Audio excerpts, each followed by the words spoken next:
so that we will have this information available for you to review at a later time. I think as a district consultant, my number one most asked question is all about records retention. And I get a variety of questions that refer to that, such as what do I actually have to save versus how long do I have to save? And you can fill in the blank, everything from copies of library journal to the board minutes to the invoices to the payroll sheets. And also, where am I going to store all of these papers? Because it really does pile up. And because this is such a frequently asked question, that's why I asked Mandy to do the session for us today, and I'm just pleased that she agreed to do it. Basically, she's going to provide you with information about how long you're going to have to keep certain information. You might be surprised at how long you do have to keep some of it. And she'll give you some guidelines about what you can toss, and you'll, as I said, basically, you'll end up with 3 solutions to your paper problem and to your electronic file problem, and that is to sort it, save it, or shred it. And so I think that Mandy's tips today are really going to help you determine which documents are going to go into which pile, and you should come out of this webinar today far more organized and knowledgeable about what you really do have to keep. And without further ado, I'm going to hand things over to Mandy, who will get us started. Real quick, though, please do put your comments in the chat box, and if you have questions, add those to the chat box. We may save those questions for the end when we do have time to be able to have a question and answer period, but please type them in as we go along, and I'll keep track of those for Mandy. So Mandy, I'll hand it over to you. Good morning, everyone. Sorry you don't get to see my picture, but as you hear my voice, just imagine a really, really good-looking 50-something-year-old woman talking to you. The majority of the information I'm going to give you today comes from the 1-year-old revision of the Record Retention Manual for Iowa Cities, written and produced by the Iowa League of Cities, the State Historical Society of Iowa's State Archives, and the Iowa Municipal Finance Officers Association. The State Law Library has membership privileges with the League, which is how I got a copy of this publication.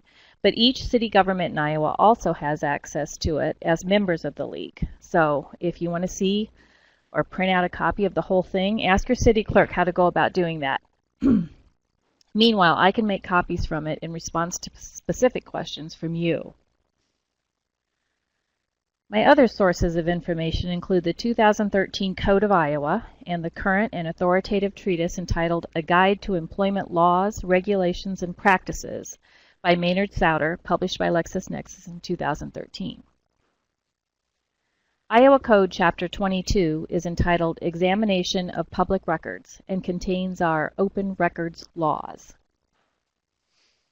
Section 22.1, subsection 3, defines public records in part to include all records, documents, tape, or other information stored or preserved in any medium of or belonging to this state or any county, city, township, school, etc., whose facilities or indebtedness are supported in whole or in part with property tax revenues. It's important to clarify the definition of records. Those of you who are old enough may recall these kinds of records, which might have been part of your library's collection.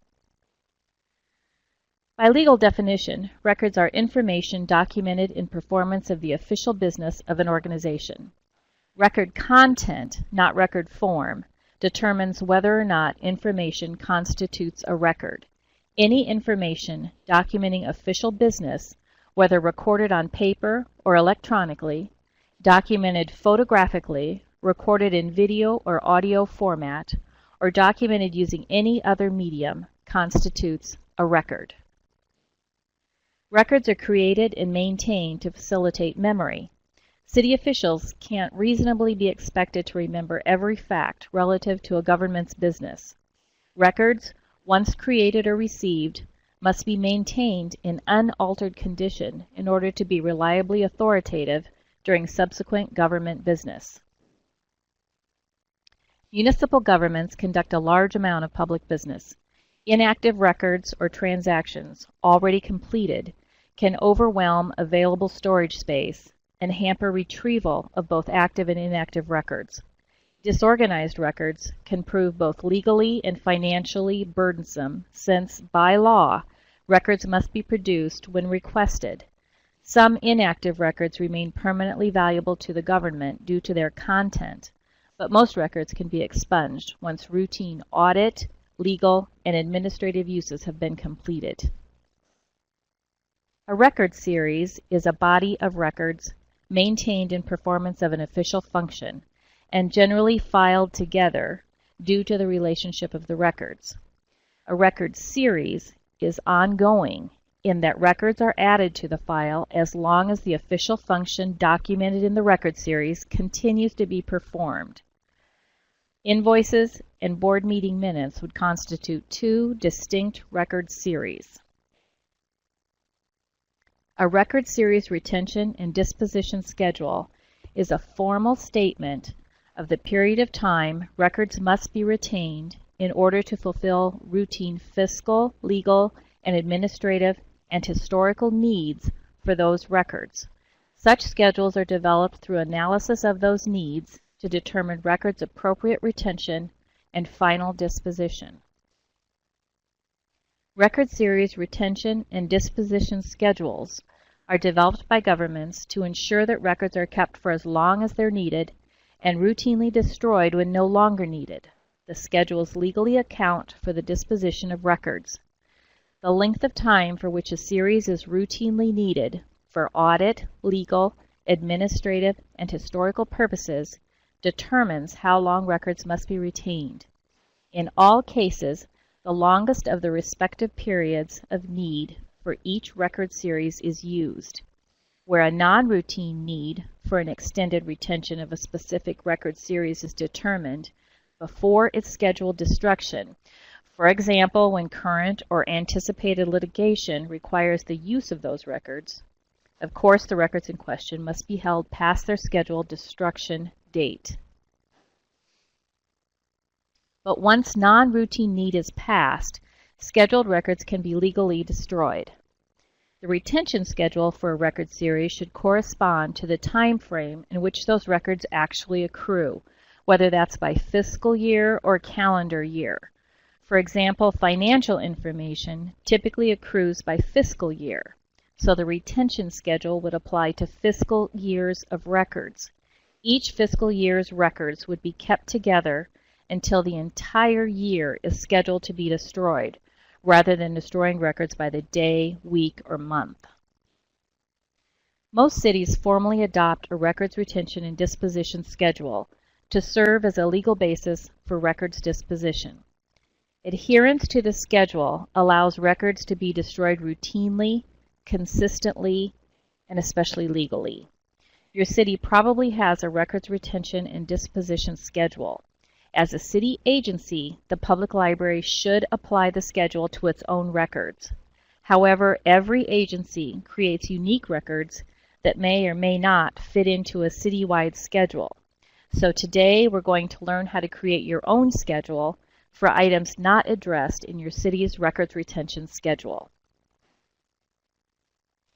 Disposition is the final outcome of records retention, whether for destruction or permanent retention. As we learned earlier, most city records are destroyed after a normal legal, administrative, and fiscal needs for the record have expired. For a few record series, however, permanent retention is the scheduled final disposition.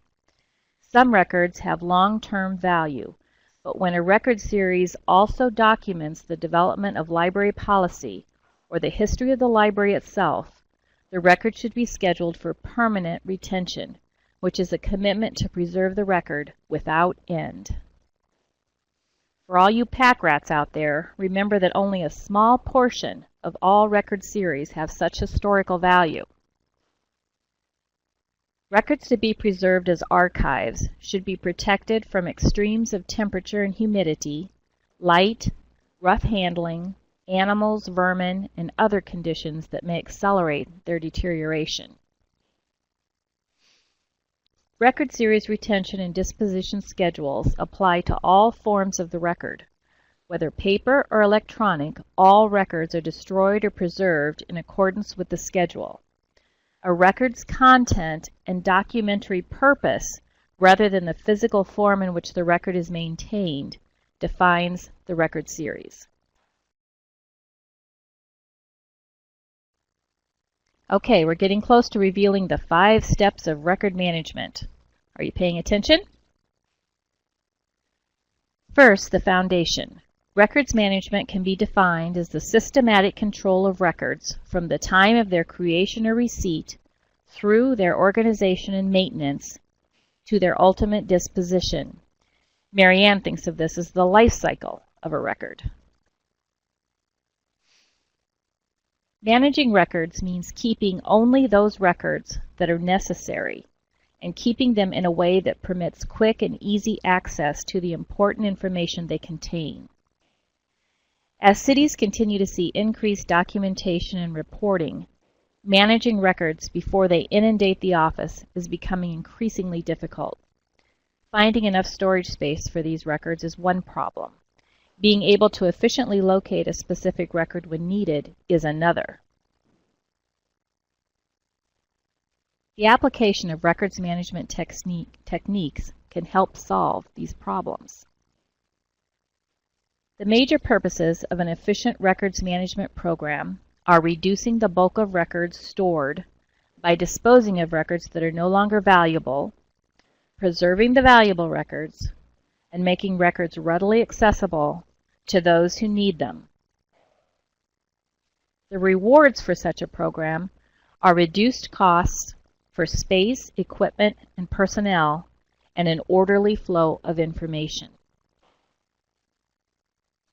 Public records require special consideration.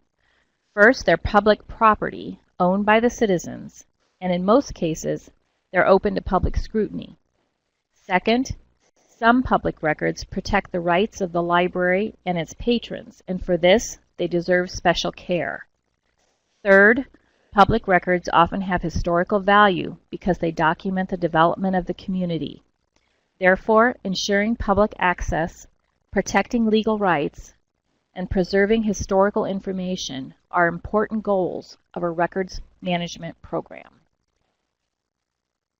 The first task in establishing a records management program is the creation of record series, retention, and disposition schedules that identify records found in the library and indicate how long to keep them.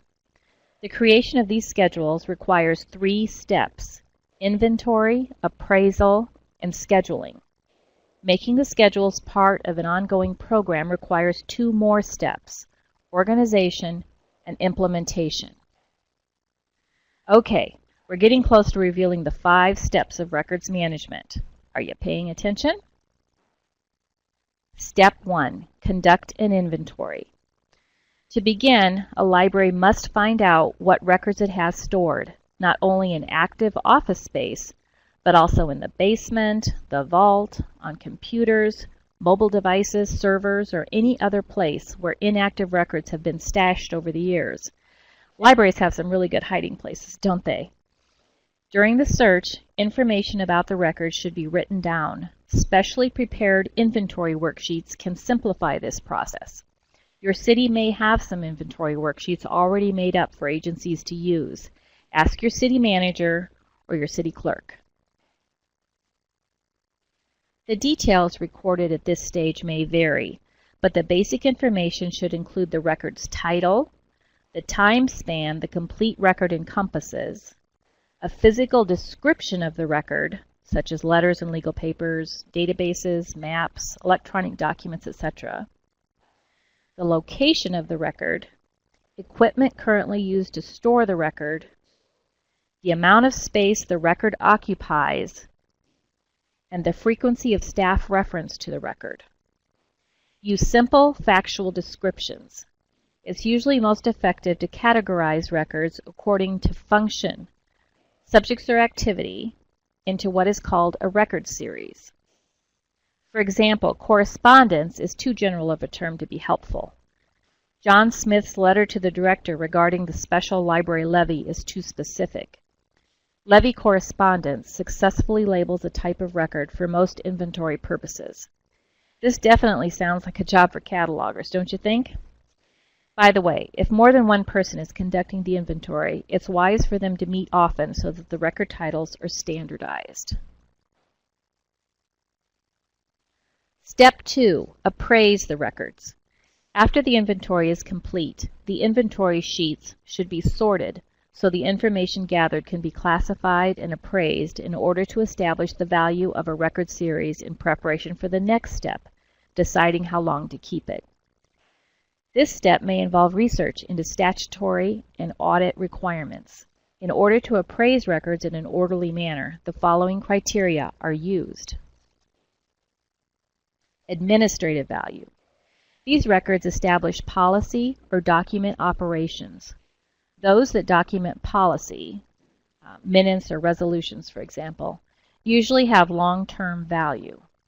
Those that document operations, such as personnel timesheets or monthly reports, usually have value for a relatively short length of time. Legal value. These records document the rights and obligations of the library and its patrons.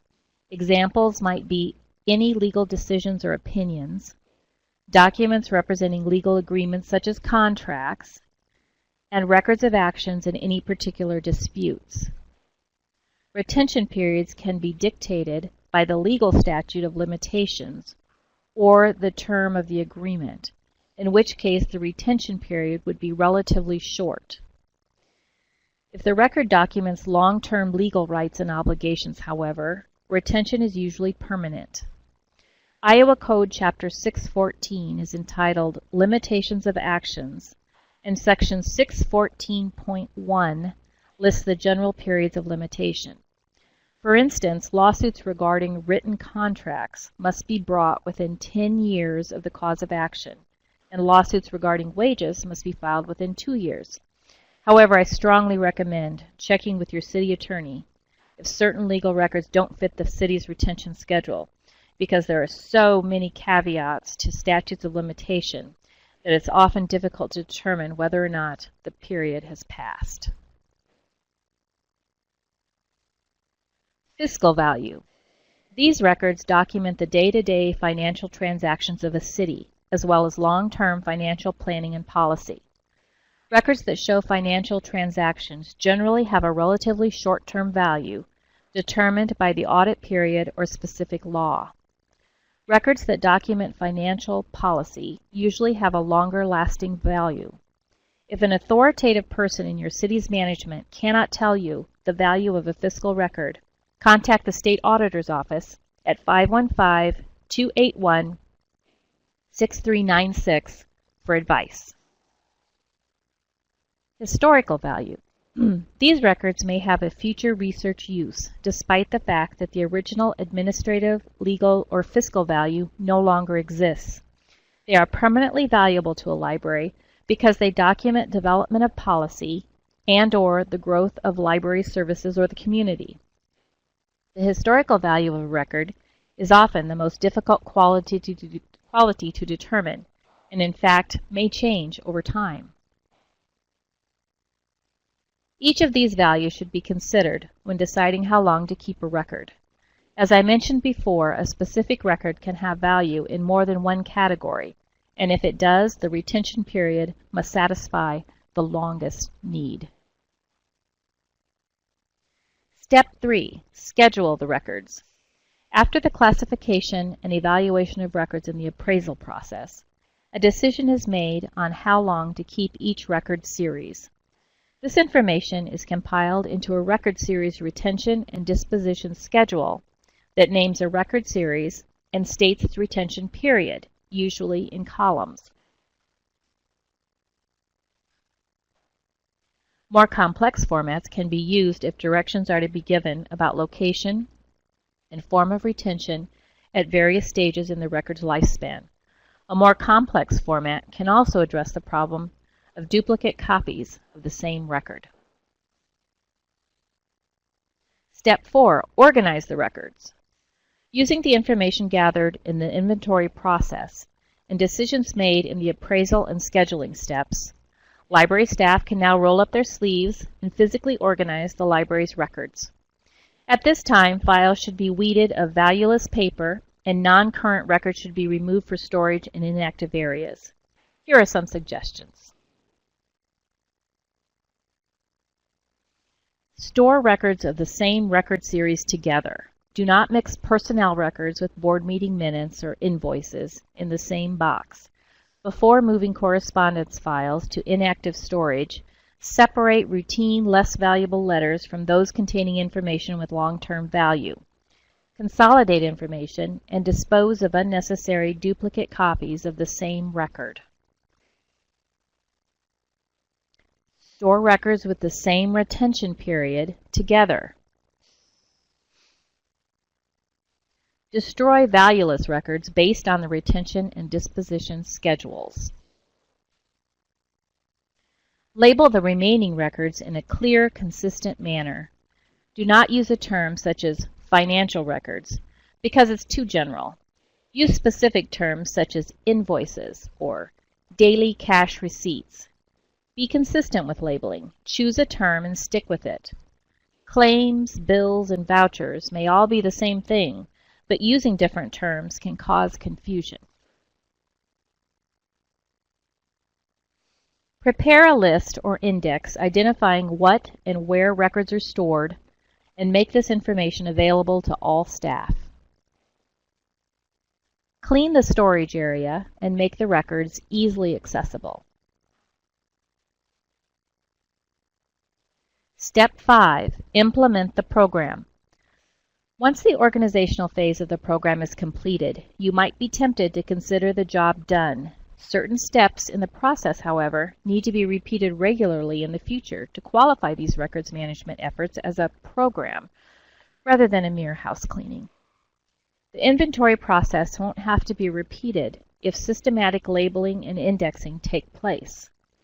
The appraisal process might only have to be done again on a limited basis as new record series are created or the reassessment of old series becomes necessary. Schedules form a basis for the program and do not need to be changed often, but they can be amended as needed. On an annual basis, the record series retention and disposition schedule should be checked. Non-current records should be removed from active files, reviewed, consolidated, labeled, and indexed before storing them in inactive areas. Records scheduled for destruction should be removed and destroyed. If they are allowed to accumulate, storage areas will become as overcrowded as they were before the program began. Implementing the steps of the organizational phase on a regular basis will ensure that the considerable amount of time and effort spent in initiating the program will not go to waste.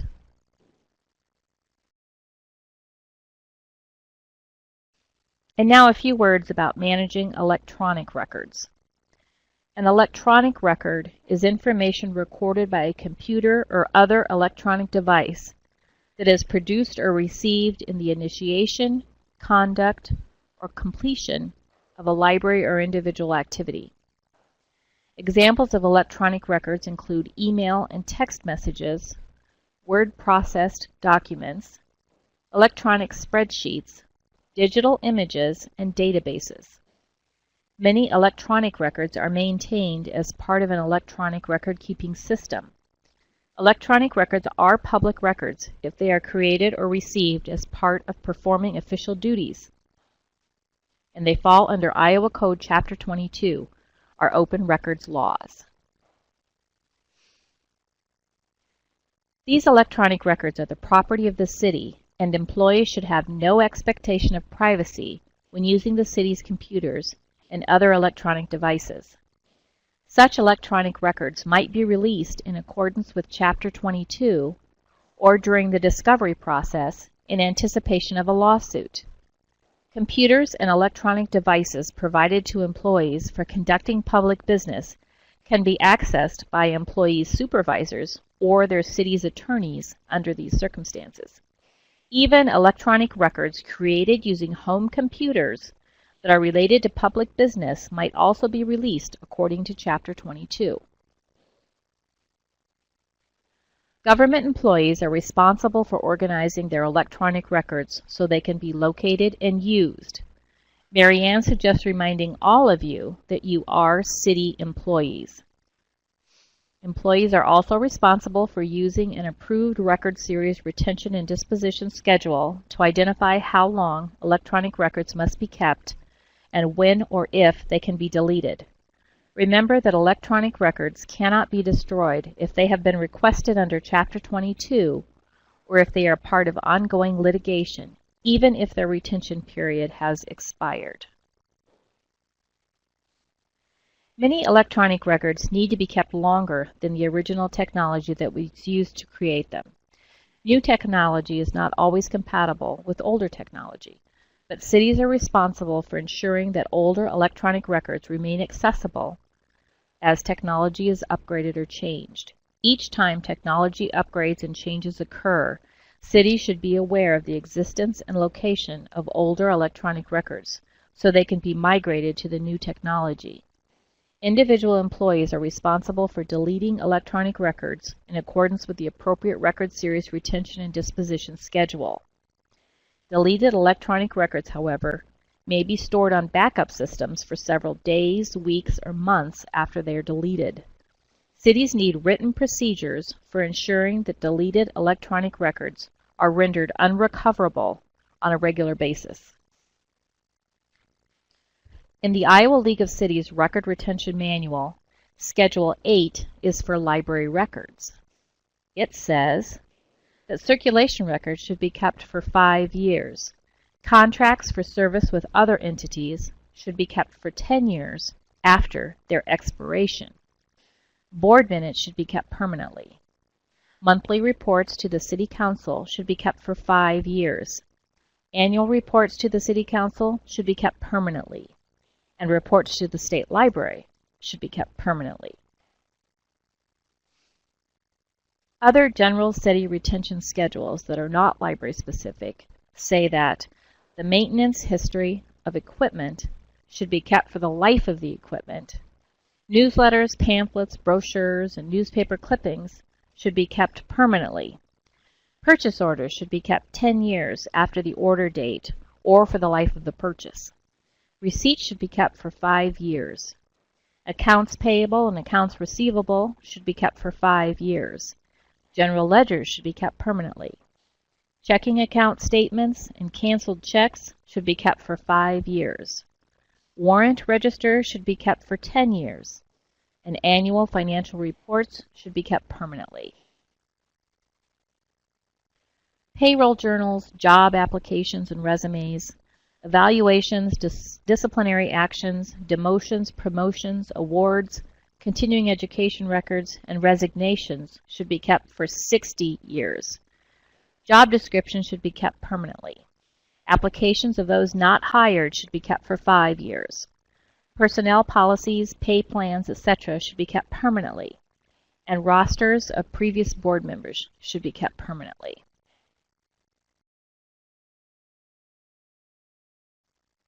Are there any questions?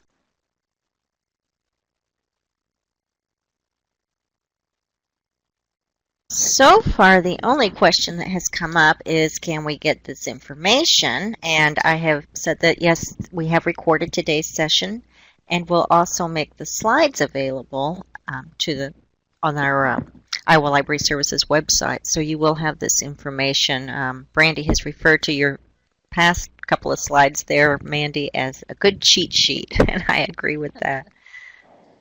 And of course, the information in those, quote, cheat sheets is also available in that, manual that they can get from their city. I'm going to ask a question, Mandy, and it looks like a few people are typing, so they may be typing questions as well. But you mentioned that we should save receipts for, I don't remember if it was 5 years, 5 years, I think it was.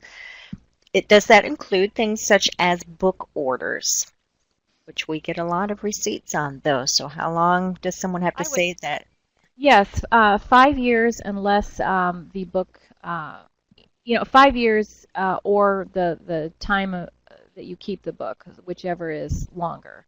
Now, it depends on how you're going to use these. You know, the schedule that we got from the manual is very general. So if it becomes unmanageable to keep a certain record as long as the general schedule, the library board can evaluate along with the city management if those records can be disposed of sooner, and that would be a variation on a recommended schedule. You know, if you're coming up with boxes of receipts for one book or two books or something like that, and there's just no use for them, you never go back and refer to them again. It might be time to discuss with the city accountant or the city manager or the city clerk how long those records really need to be kept in order to meet the requirements the city might have for fiscal, administrative, and legal and historical purposes. So again, like we said, like was mentioned earlier in the program, that if you know, lots of times the schedules can't be changed, but they can certainly be amended. Okay, and I'm just going to toss in here for consideration. When I was a director, my predecessor had saved every scrap of paper and every invoice, and it turned out that the city finance office had all of that digitized on a really nice software program, and they gave me the password to be able to access that so that I could look up any invoice I needed, and I didn't have to save all that paper. So that was a big help, and maybe something some of you can consider. We also have a question here, a couple of them. One from Kelly that says, I have lots of people fill out applications to work at the library. Should we be keeping those applications forever, even if we never interview them? If applications for those not hired is recommended to be kept for 5 years. And I think that is simply because people tend to reapply for jobs, especially in smaller towns where the opportunities for employment may be limited. I think it's a practical matter. You may want to double check what someone put on a previous resume to make sure that it's consistent with what they're putting on now. You may be able to save someone the trouble of resubmitting an application if you decide, along with the board, that you know, applications are good for a certain amount of time. But 5 years is what's recommended. And a lot of that goes back to, I want to stress to the librarians listening that a lot of this is based on the statute of limitations for legal actions. You know, if someone has 5 years to sue over a lost job, then you better have their resume and their application on file, because that's the first thing that the attorneys are going to want to see. So, you know, a lot of times keeping these records may seem nonsensical until you look at it from the perspective of legal actions. So I would say 5 years, certainly, just to cover yourselves if someone should sue. We have another question from Judy that says, can board minutes be saved on electronic devices instead of paper? Well, again, the code doesn't say how they have to be stored. The code says that they have to be accessible. So if somebody walks into your library and requests some board meeting minutes from, let's say, 2 or 3 years ago, and you've decided to keep them electronically, can you quickly find that board meeting agenda and the minutes and print them out and give them to the person? If so, then that probably meets the legal requirements for keeping board minutes.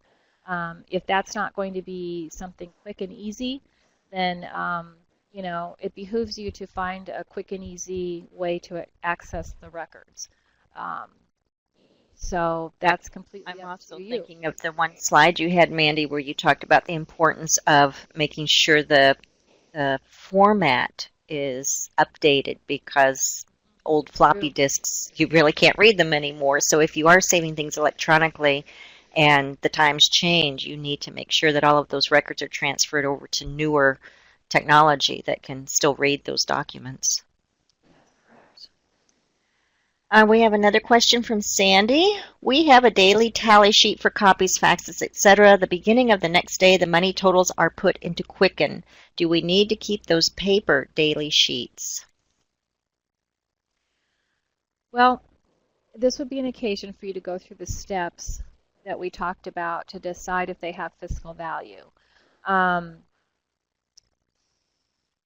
If they're consolidated in a way in Quicken that erases the tally that you've kept. In other words, if it changes the record, you may want to hold on to them until the record series of which they become a part is scheduled for destruction. You might want to keep them for at least the fiscal year. I'm not sure how, back when I was a library director, we didn't have Quicken, we didn't have anything electronic, so I did keep pieces of paper. You want to be constantly thinking about the authoritative value of the authentic record itself. So look at your city's requirements for financial records, see if those daily tallies fit into that schedule for the city. If not, you want to go through the steps that we talked about to determine the value of those little sheets of paper. Come up with your own schedule, covering the legal, the administrative, and the fiscal value of those pieces of paper. You want to, I may sound like a broken record, but cities get sued all the time. And I want librarians to constantly be thinking about the legal value of pieces of paper.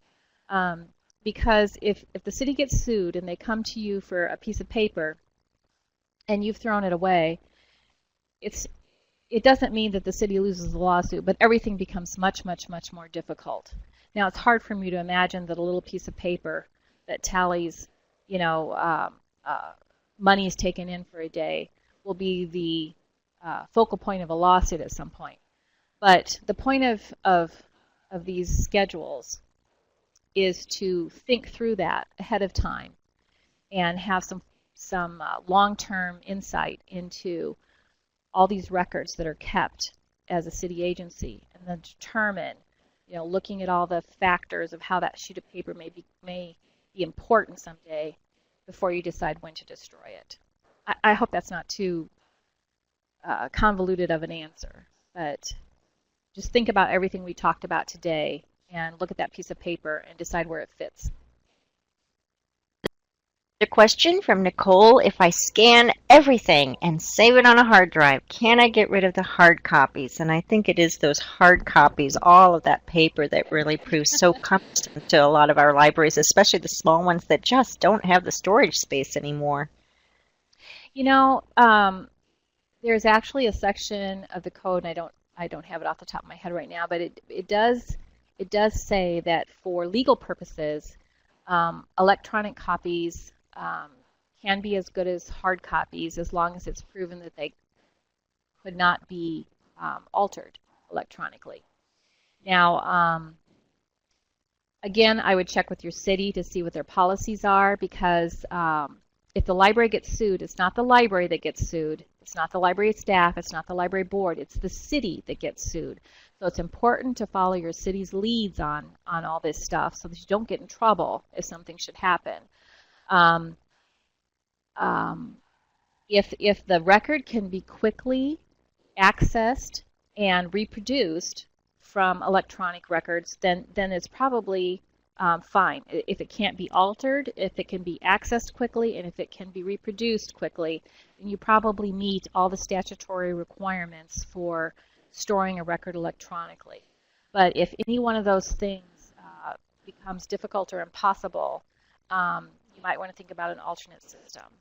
And again, just get your city's okay on this, because they're the ones that are going to be under the gun if something happens. And when you mention it can't be altered, I think that might be a cue to save, for instance, the approved board minutes after they've been approved and have any updates made to them from that approval at the following meeting. Those ought to be saved as a PDF as opposed to just a basic Word document. Definitely. Right? Mm-hmm. Yeah.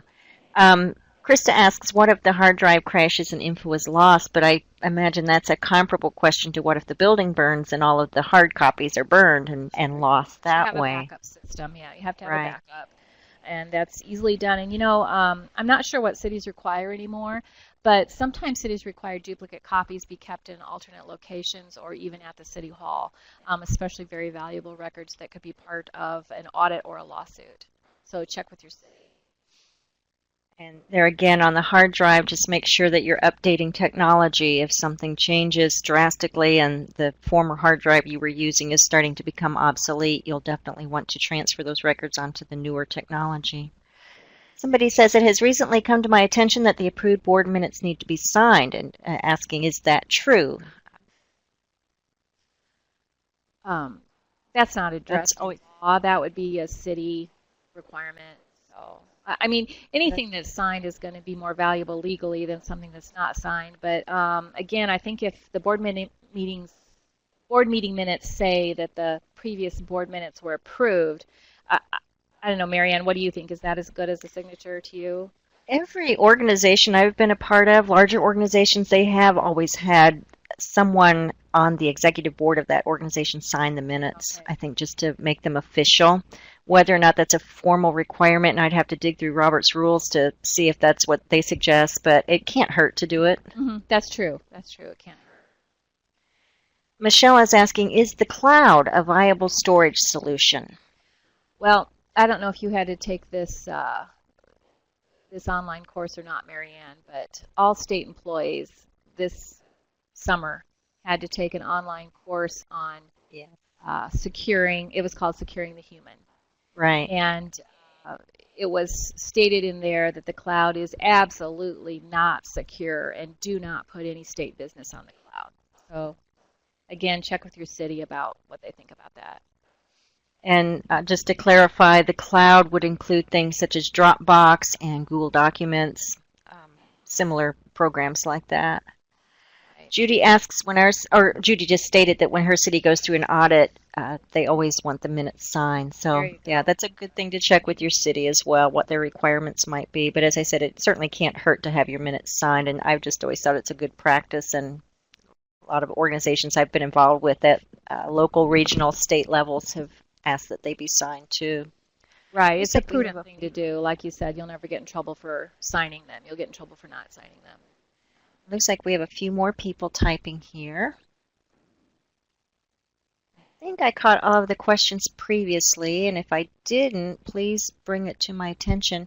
While I'm waiting for some of these other questions to come in, someone has logged in as Mary, and there are several of you here today as Mary. So if you only put your name as Mary, please contact me and let me know your last name and or your library name so I can make sure you get credit for attending today's session and get your continuing ed certificate.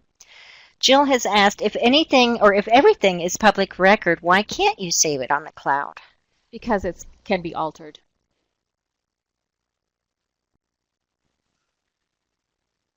And it looks like a couple more people are typing.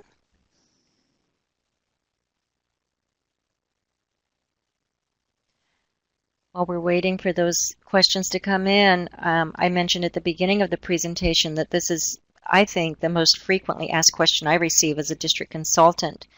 And I send information to my librarians who ask this question, copies of some documents that Mandy has previously shared with me. So don't hesitate to contact your district office and or the state law library if you have additional questions after today's sessions. Oh, and thank you, Mary, for letting me know so we can make sure you get credit.